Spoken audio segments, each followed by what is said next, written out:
হেই, আজ আমি আপনার কাছে মাত্র 4টি লেসন শেয়ার করতে এসেছি, যেগুলো শোনার পরে আপনার মনে হবে যে আপনার 5 মিনিট বেকার যায় নাই। আর হ্যাঁ, 10 দিন আপনি নতুন কিছু শেখার পর 11 নম্বর দিন আপনি নিজেকে বদলাতে বাধ্য হবেন। তো চলেন, come to the point. Number 1, সিংহের জীবন থেকে আমরা যা শিখতে পাই সেটা একেবারেই আনবিলিভেবল। আর একটি বাঘ যখন শিকার করে তখন সে সোজা গিয়ে একটি হরিণের উপর লাফ দেয় না। প্রথমে সে খুব ভালোভাবে শিকারটার দিকে নজর রাখে, খেয়াল রাখে, আর তখন তার ফোকাসের লেভেল তার হাইয়েস্ট পিকের মধ্যে থাকে। যদি সে একটু এদিক সেদিক হয় কিংবা নাড়াচাড়ার আওয়াজ আসে তাহলে তার এই শিকার মিস হয়ে যেতে পারে। মানে আপনি আপনার গোলটাকে অ্যাচিভ করার জন্য টাইগারের মতো ফোকাস করতে হবে, এবং আপনার ফোকাস যদি একটু এদিক সেদিক হয়, যদি আপনার সেই বড় লক্ষ্যটি একটুও বদলে যায়, তাহলে আপনি বুঝে নেন এটাতেও আপনি আবার ফেল। এর জন্য প্রথমে শান্তিতে নীরবে আপনার গোলটা ভালো করে বুঝে নেন এবং এই গোলের মধ্যে ফোকাস পুরোপুরিভাবে মজবুত রাখেন এবং সঠিক টাইম আসার পর ঝাঁপিয়ে পড়ুন এই গোলের উপর। তো এটা ছিল লেসন নাম্বার 1। এখন আমি যেটা বলতে যাচ্ছি সেটা হলো নাম্বার 2। চেষ্টার পর করো চেষ্টা, যতক্ষণ না দেখছো চেষ্টা। মানে try and try but don't Cry. বাঘ যখন তার নিজের জন্য শিকার করে তখন সে 5 বারের মধ্যে 3 বার হেরে যায়। যদি সে 2 বার হেরে যাওয়ার পর এটা মেনে নেয় যে এটা আমার দ্বারা হবে না, আমি পারবো না, কিন্তু না, তার চিন্তাধারা পুরাটাই আলাদা। সে একবার হেরে গিয়েছে, আবার চেষ্টা করবে, আবার হেরেছে, আবার চেষ্টা করবে, আবার হেরেছে, আবার চেষ্টা, আবার হারা, আবার চেষ্টা, আবার হারা, আবার চেষ্টা। মানে চেষ্টার পর চেষ্টা, যতক্ষণ সে না দেখছে চেষ্টা। তাহলে এইভাবে আপনি যেই ফিল্ডেই থাকেন না কেন, যেই ট্রেকেই থাকেন না কেন, চেষ্টার পর করো চেষ্টা, যতক্ষণ না দেখা হচ্ছে চেষ্টা। Try try but don't cry. Number 3, সবসময় অন্যের মতামতগুলো মেনে নিও না। Elephant never lead, a sheep never lead, but eagle never follow, and a lion never follow.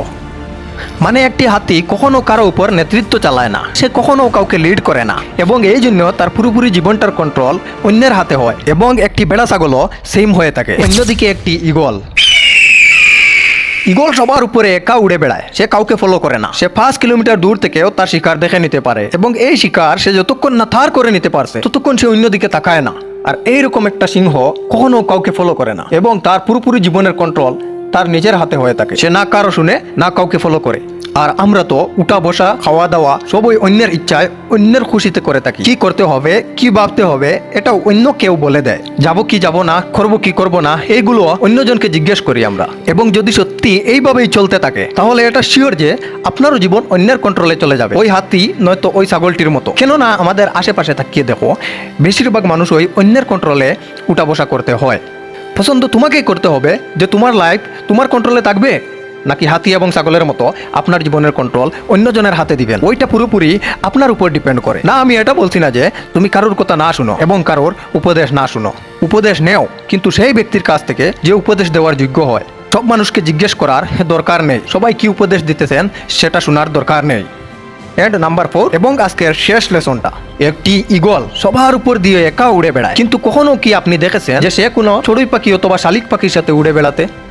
Eagle সবসময় ইগলের সাথে উড়ে, নয়তো সে একা উড়ে বেড়ায়। এবং এখান থেকে এইটা শিখতে পারি যে ছোট লোক থেকে সবসময় দূর থাকতে হবে এবং একা থাকতে হবে। কেননা একা থাকার মধ্যে দিয়ে নিজেকে ভালো করে চেনা যায়, জানা যায়, নিজেকে চিনতে পারা যায়, নিজের কমিগুলো দেখতে পারা যায়। এবং ইগল কখনো মৃত শিকার হয় না। এবং এখান থেকে আমরা এটা শিখতে পাই যে আমাদের চলে যাওয়া কাল, মানে আমাদের পাস্ট, মরে গিয়েছে। তাই এই মরা পচা থটসগুলোর দিকে খেয়াল না দিয়ে সামনে আসা তাজা সুন্দর জীবনের দিকে খেয়াল রাখো। চলে যাওয়া পুরনো ইয়াদগুলো, যেগুলো তোমাকে অনেক অনেক অনেক কষ্ট দিয়েছে, সেগুলোকে ভুলে যাও। এইখানেই থাকতে দাও যেখানে তার জায়গা।